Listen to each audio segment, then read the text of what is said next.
জায়নামাজে কাবা শরীফের ছবি থাকলে নামাজ হবে কিনা? জায়নামাজে, নামাজের মুসাল্লাতে যদি কাবা শরীফের ছবি থাকে নামাজ হবে কিনা? এর উত্তর হলো নামাজ তো হয়ে যাবে, কিন্তু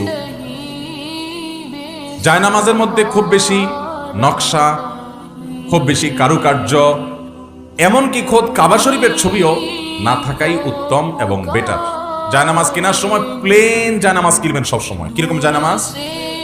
প্লেন জায়নামাজ, মানে যেখানে কোনো কারুকার্য নাই, এক কালারের। এটাতে কি হবে জানেন? এটাতে নামাজে মনোযোগ থাকবে। নামাজে কি থাকবে? আর যখন কারুকার্য থাকবে তখন আপনি দেখবেন আরে কি সুন্দর ফুল, কি সুন্দর লতা পাতা, এগুলোর দিকে মন যাবে। নবী করিম সাল্লাল্লাহু আলাইহি ওয়াসাল্লামকে একবার একটা কাপড়ের টুকরা দিছে নামাজ পড়ার জন্য, উনি ওই কাপড়ের টুকরা সালাত আদায় করেছেন। সালাত আদায় করার পর উনি বললেন এটা কে দিল আমাকে, এটাতে অনেক কারুকার্য, আমার মনোযোগ নষ্ট করছে, এটা সরাও এবং একটা সিম্পল প্লেন কাপড় নিয়ে আসো। ওইটা আনা হলো, তারপর তিনি সেখানে সালাত আদায় করলেন। কথা কি বুঝাতে পারছি? আবার অনেকে দেখা যায় একটা পাক পবিত্র জায়গায় সেখানেও সালাত আদায়ের জন্য একটা জায়নামাজ বিছায়, মনে করে জায়নামাজ বিছান ছাড়া নামাজ হবে না।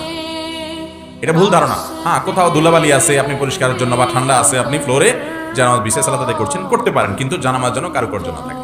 আপনারা অনেকেই অনলাইনে বিভিন্ন ভিডিওতে একটা জিনিস দেখেছেন, আমি অনলাইনে শুধু ভিডিওতে না, আমি ডাইরেক্ট বহুবার দেখছি। এই জায়নামাজগুলোর একটা বড় অংশের জায়নামাজ এগুলো তৈরি হয় চায়নায় এবং পৃথিবীর অনেক অমুসলিম কান্ট্রিতে তৈরি হয়। এই অমুসলিম কান্ট্রিতে যে তৈরি হয় সেখানে যে কারুকার্যগুলো আছে, অনেকগুলো কারুকার্য আছে, এটা গভীরভাবে খেয়াল করে দেখেন যে অনেক মূর্তির কল্লা, কিন্তু সাদা চোখে আপনি দেখলে বুঝবেন। এটা ভালো করে তাকায় দেখেন, সবগুলোর কথা বলতেছি না, অনেক জায়নামাজে এরকম আছে আপনি জানেন না আপনি মূর্তির কল্লা সিজদা করতেছেন।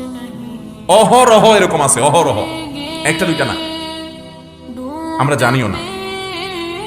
তো যাই হোক, মূর্তির কল্লা থাকুক আর না থাকুক, ফুলের ছবি থাকুক না কেন, এটা আপনার মনোযোগকে নষ্ট করবে। এই জন্য মনোযোগ রাখার জন্য সিজদার এরিয়াতে আপনার এমন কিছু না রাখাই উচিত। বিশেষ করে কাবা শরীফের ছবি থাকলে আপনি বলবেন এটাতে খারাপ কি?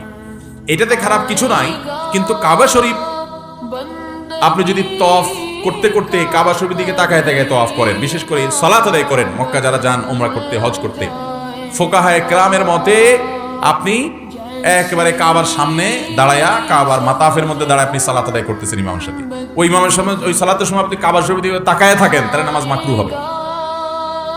বুঝেন নাই কথা?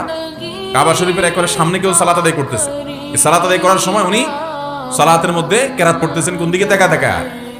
কাবার দিকে তাকায়, তার ভালো লাগতেছে। আল্লাহর ঘর কালো গিলাপে মোড়ানো, কত সুন্দর, গভীর গুরু গম্ভীর আল্লাহর ঘর, এটা দেখতেছে সে, তার নামাজ মাকরুহ হবে, ত্রুটিপূর্ণ হবে। কারণ নামাজের মধ্যে তাকে ওই কাবাঘর দেখতে বলা হয় না, তার দেখবে কোথায়? সিজদার জায়গার এরিয়ার মধ্যে তার নজর থাকবে।